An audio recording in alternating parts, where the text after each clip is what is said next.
Hello students, मेरा नाम विनीत पांडे। आप देख रहे हैं 2 पाई क्लासेस, क्लास 8 मैथमेटिक्स में। बच्चों, थिंक, डिस्कस एंड राइट में हम बच्चों पेज नंबर 175 पे प्रॉब्लम हमको दी हुई है मेंसुरेशन चैप्टर नंबर 11 में। इसको हम इस वीडियो में डिस्कस करेंगे। ठीक है, इसके पहले के वीडियोस अगर आपने नहीं देखे तो आप हमारे चैनल पे विजिट करिए। प्लेलिस्ट आपको हर एक चैप्टर की मिल जाएगी। आइए स्टार्ट करते हैं आज की क्लास। सो बच्चों देखिए यहाँ क्या बोल रहा है। Think, discuss and write. कह रहा है a parallelogram is divided into two congruent triangles by drawing a diagonal across it. अब इसका मतलब समझो। कह रहा है कि अगर हमारे पास एक पैरेललोग्राम है, ठीक, तो ये देखिए एक पैरेललोग्राम हमने ले लिया है ये इस तरीके से। ओके स्टूडेंट्स, और इस पैरेललोग्राम का नाम है ए बी सी डी। तो इस पैरेललोग्राम में अगर हम एक डायगोनल ड्रॉ करते हैं, हमने नहीं बोला है, क्वेश्चन में पढ़िए। कह रहा parallelogram is divided into two congruent triangle by drawing a diagonal across it. मतलब एक डायगोनल ड्रॉ करो। डायगोनल क्या होता है? टू अपोजिट वर्टेक्स को मिला दोगे, आप ज्वाइन कर दोगे तो आपको डायगोनल मिल जाएगा। ठीक, तो मान लीजिए हमने बी को डी से ज्वाइन कर दिया, ये इस तरीके से। ठीक है स्टूडेंट्स, तो ऊपर वाला जो ट्राइंगल है कौन सा? ये डी ए बी। ठीक, 7th क्लास में आपने कॉन्ग्रुएंसी पढ़ी होगी और आपने पढ़ा होगा कि अगर हम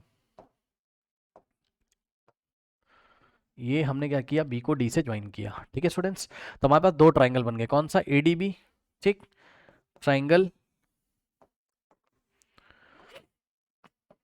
ट्राइंगल यहां से देखिएगा बच्चों, A D B, A D B, और ये कॉन्ग्रुएंट हो जाएगा किसके? नीचे वाले ट्राइंगल के। अब नीचे वाले ट्राइंगल का नाम कैसे लिखोगे, इसको देखने के लिए मैं आपको बताता हूँ। देखो ये वाला एंगल, इसको छोड़ो आप देखो पहले ये दोनों ट्राइंगल कॉन्ग्रुएंट क्यों है, पहले वो आप देख लो। ठीक, देखो आपने 7th क्लास में कॉन्ग्रुएंसी के रूल पढ़े होंगे। ठीक है, जिसने नहीं पढ़ा है फटाफट देख लो। ऊपर वाला ट्राइंगल में ये वाला जो एंगल है ये इसके इक्वल होगा। Yes sir, yes sir. क्यों सर? इसलिए सर क्योंकि जो पैरेललोग्राम होता है उसमें ऑपोजिट एंगल इक्वल होते हैं। तो ए सी के ऑपोजिट है, यानी कि एंगल ए सी के इक्वल है। ठीक, उसके बाद ध्यान से चेक करिए, पैरेललोग्राम में ऑपोजिट साइड्स भी इक्वल होते हैं, यानी कि जो ए डी का लेंथ है वो किसके इक्वल है? बी सी के। और इसी तरीके से जो ए बी का लेंथ है वो किसके इक्वल है? सी डी के। ठीक, तो हम लिख सकते हैं, ध्यान से चेक करिएगा, हम लिख सकते हैं यहाँ पर ट्राइंगल डी, इसका नाम चलो डी ए बी रख देते हैं ऊपर वाले का। Triangle D A B and triangle, देखिए इसका नाम डी ए बी रखा है। ठीक, तो इसका नाम रखना पड़ेगा D A B. So okay, तो ए की पोजीशन कौन लेगा? सी, क्योंकि ए किसके इक्वल है? सी के। तो सेंटर में ए आ रहा है तो यहाँ सेंटर में क्या आना चाहिए? सी आना चाहिए। ठीक, ये सब कॉन्ग्रुएंसी में आपने पढ़ा है, नहीं पढ़ा है तो ज़्यादा टेंशन मत लो, आप देख लो, बस मैं नेमिंग कर रहा हूँ किस तरीके से। यहाँ आएगा बी, देखो यहाँ से अगर डी ए बी पढ़ा है तो यहाँ से बी सी डी पड़ेगा नाम। ठीक है, इन दोनों ट्राइंगल में अगर आप ध्यान से करें तो ये वाला जो एंगल है ये इसके इक्वल है, यानी कि angle D A B is equals to, ये D A B angle is equals to क्या है आपके पास? Angle D A B is equals to angle B C D, angle B C D. Reason क्या है? Opposite angles of parallelogram are equal. उसके बाद ये वाली जो साइड है डी ए की लेंथ किसके इक्वल है? बी सी के। So D A is equals to क्या है? बी सी, बल्कि मुझे पहले यही लिखना चाहिए था, D A is equals to B C. ठीक, सो यहाँ पे लिख दे रहा हूँ डी ए, इसको थोड़ा सा नीचे कर लेते हैं। चलो अब देखो, so D A is equals to B C, ये वाली साइड इसके इक्वल है तो दोनों में एक एक साइड मिल गई। उसके बाद ये वाला एंगल इसके इक्वल है, दोनों ट्रायंगल में एक एक एंगल मिल गया। ये देखिए angle D A B is equal to angle B C D. और फिर से ये वाली जो साइड है यानी कि ए बी की लेंथ किसके इक्वल है? यहाँ से देखोगे आप तो सी डी के इक्वल है। Opposite side of parallelogram are equal, तो A B is equal to C D, A B is equal to C D. ठीक, तो दोनों ट्रायंगल में एक एक साइड मिली, फिर एक एक एंगल मिला, और फिर से एक साइड मिल गई, A B is equal to C D. ठीक, तो साइड एंगल साइड से दोनों कॉन्ग्रुएंट हो गए, बस यही वो आपको बता रहा है। ठीक, तो दोनों ट्राइंगल कौन कौन से triangle? Triangle D A B, triangle D A B is congruent to, congruency का साइन याद है? नहीं याद है तो सुनो, टू इक्वल लगा के ऐसे घुमा देते हैं इसको। ठीक, ऐसे टिल्ट कर देते हैं इसको, तो D A B is congruent to triangle B C D, triangle B C D. कौन से क्राइटेरिया से? साइड एंगल साइड से। ठीक है स्टूडेंट्स, तो ये दोनों ट्राइंगल हमने कॉन्ग्रुएंट कर दिए। D A B is congruent to B C D, side angle side criteria से। अगर आपको ये कॉन्ग्रुएंट नहीं भी करना है तो बस आप इतना समझो कि अगर आपके पास एक पैरेललोग्राम है, इसमें अगर आपने एक डायगोनल ड्रॉ कर दिया तो ये जो ऊपर वाला ट्रायंगल दिखता है डी ए बी, ये बी सी डी के कॉन्ग्रुएंट होता है। कॉन्ग्रुएंट होने का ये मतलब है कि दोनों के एरिया इक्वल होते हैं। आई रिपीट, टू ट्रायंगल्स अगर कॉन्ग्रुएंट हैं तो उसके एरिया इक्वल होते हैं। कॉपी में नोट लगाओ, if two triangles are congruent then their areas are equal. ठीक, तो उनके एरिया इक्वल होते हैं, यानी कि एरिया ऑफ ट्रायंगल,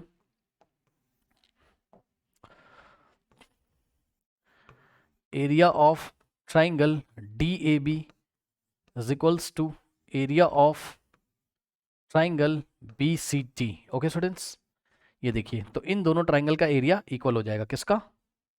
ये ऊपर वाले का, ये जो व्हाइट कलर से मैंने डॉट डॉट डॉट बनाया है, ये वाला जो ट्राइंगल है ऊपर वाला, जितना इसका एरिया होगा, ठीक, उतना ही एरिया ये नीचे वाले का होगा, जो मैंने ब्लू कलर से या ग्रीन कलर से मैंने यहाँ शेड किया। ये वाला शेड का मतलब जो मैंने डॉट डॉट डॉट लगा दिया जिसमें, ठीक है। तो ये दोनों एरिया आपस में इक्वल होते हैं। अब यही बात इसने बोली थी आपको, कह रहा है a parallelogram is divided into two congruent triangle by drawing a diagonal across it. ठीक, तो एक डायगोनल ड्रॉ करोगे तो जो दो ट्रायंगल बनेंगे वो कॉन्ग्रुएंट होते हैं, उनका एरिया भी इक्वल होता है। ये मैंने आपको बता दिया। अब आगे पढ़ो। कह रहा है can we divide a trapezium into two congruent triangle, क्या हम ट्रेपीजियम को भी टू कॉन्ग्रुएंट ट्रायंगल्स में डिवाइड कर सकते हैं? जवाब है नहीं। मेरी बात ध्यान से सुनिए बच्चों, देखिए पैरेललोग्राम की क्या खासियत होती है? Two pairs opposite two pairs इसमें क्या होते हैं? पैरेलल होते हैं। मतलब A B parallel C D के होता है, A D parallel B C के होता है। ठीक, तो यहाँ पैरेलल होने के कारण यहाँ कुछ ऐसी प्रॉपर्टीज लगी कि ऑपोजिट एंगल इक्वल हो गया, ऑपोजिट साइड इक्वल भी होती है यहाँ पर। तो ऐसा ऐसा करके इनमें ये दोनों ट्रायंगल कॉन्ग्रुएंट हो गए। लेकिन ट्रेपीजियम में ऐसा हो नहीं। क्यों? ट्रेपीजियम पैरेललोग्राम थोड़ी ना होता है। ट्रेपीजियम में तो एक ही पेयर पैरेलल होता है। यस, देखिए जरा ध्यान से बच्चों। ठीक, अगर मैं यहाँ पे आपको ट्रेपीजियम बना के दिखाऊं, ये देखिए ये ट्रेपीजियम है यहाँ पे, यहाँ से देखिए बच्चों, ये एक ट्रेपीजियम है। बन जा भाई, बन जा, ट्रेपीजियम बन जा। ओके, ये एक ट्रेपीजियम है आपका। ठीक, इस ट्रेपीजियम का नेमिंग कर दीजिए, सपोज PQRS। तो बच्चों इसमें तो एक ही साइड पैरेलल है, मतलब एक साइड का मतलब एक ही पेयर पैरेलल है। कौन सा? QR is parallel to PS, so PS is parallel to QR। Okay, तो इसको कहीं पे नोट कर लेते हैं।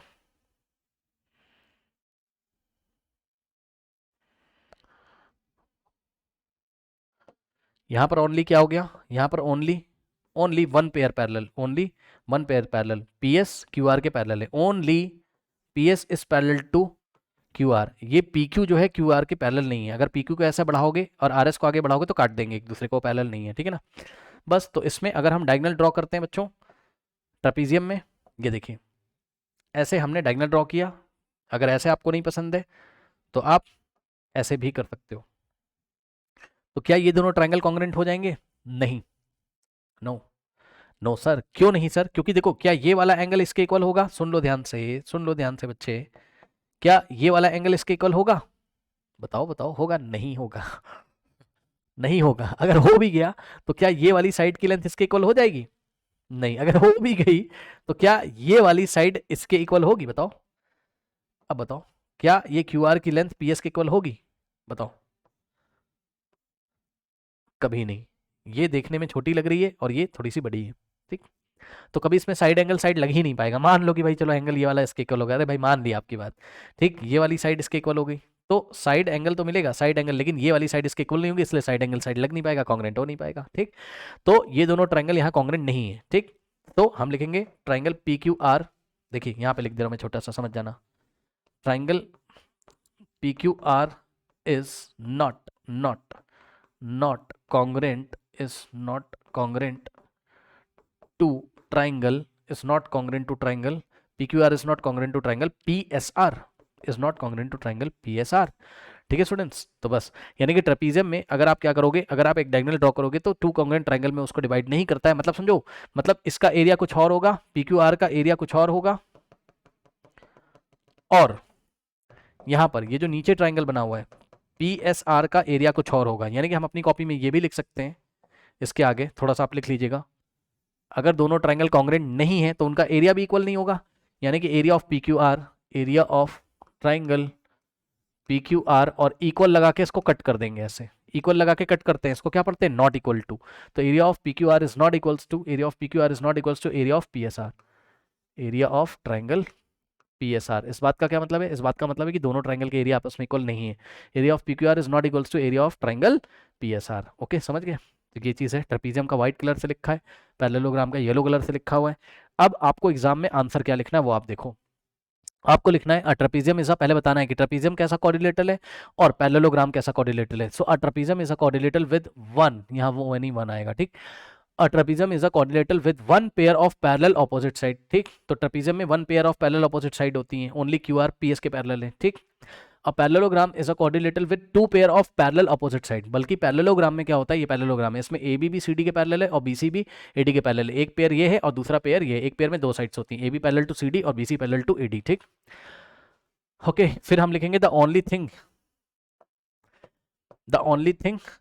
That are trapezoid. Trapezoid means trapezium ही होता है, ट्रेपेजॉइड को हटा के आप ट्रेपेजियम भी लिख सकते हो। The only thing that are trapezium and the parallelogram have in common are that they are quadrilaterals and they are polygon. Okay, तो दोनों में एक ही चीज कॉमन है कि दोनों क्वाड्रिलेटरल है। क्वाड्रिलेटरल मतलब क्या होता है, एक ऐसा पॉलीगन जिसमें, पॉलीगन क्या होता है, क्लोज बाउंड फिगर जिसमें तीन या तीन से ज्यादा साइड होती है। तो क्वाड्रिलेटरल और I am very sorry, trapezium और पैरेललोग्राम में एक ही चीज कॉमन है कि ये पॉलीगन है। कौन से वाले पॉलीगन है, क्वाड्रिलेटरल जिसमें चार साइड होती हैं, फोर साइड जिसमें 1 2 3 4 फोर साइड इसमें, बस यही चीज इसमें कॉमन है। Okay okay, and no trapezium is a parallelogram, कोई ट्रेपेजियम पैरेललोग्राम नहीं हो सकता है। Similarly no parallelogram is a trapezium, कोई पैरेललोग्राम ट्रेपेजियम नहीं हो सकता है। ठीक, तो जब ट्रेपेजियम पैरेललोग्राम नहीं हो सकता है, पैरेललोग्राम ट्रेपेजियम नहीं हो सकता है, तो ट्रेपेजियम पैरेललोग्राम की प्रॉपर्टी को फॉलो करेगा नहीं। पैरेललोग्राम की प्रॉपर्टी क्या होती थी कि डायगोनल ड्रॉ करने से टू कॉन्ग्रुएंट ट्रायंगल बनते थे, यहाँ नहीं बनेंगे। ठीक, so we can divide a parallelogram into two congruent triangle by drawing a diagonal across it, but we cannot divide a trapezium into two congruent triangles। ठीक, बस ये लिखना आपको। hence we cannot divide a trapezium into two congruent triangles by drawing a diagonal, by drawing a diagonal, by drawing a, ये वाला जो diagonal draw किया आपने P R, okay, by drawing a